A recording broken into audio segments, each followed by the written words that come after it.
Magandang umaga! Kumusta po? Narito po ulit ang update natin para sa lagay ng ating panahon.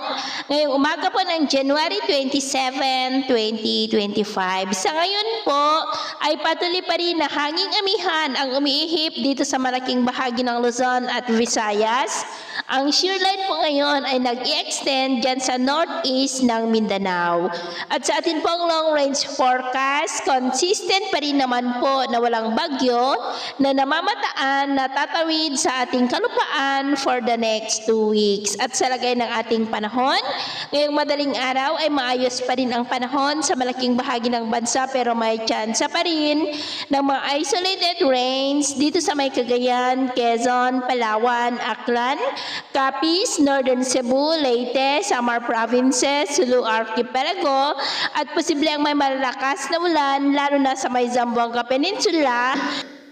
At may mga isolated rains rin sa ilan pang bahagi ng Northern Mindanao, Surigao Provinces, Davao Oriental at Sorsogon. At mamaya ay maayos pa rin ang panahon sa malaking bahagi ng bansa maliban lamang sa mga tsansa pa rin ng cloudy skies with isolated rains sa may Cagayan, ilang bahagi ng Central Luzon, Palawan, Aklan, Capiz, Northern Negros, Cebu, Bohol, Leyte, Samar Provinces, Sulu Archipelago, Zamboanga Peninsula, Northern Mindanao, ilang bahagi ng Caraga, Davao Region at Sorsogon.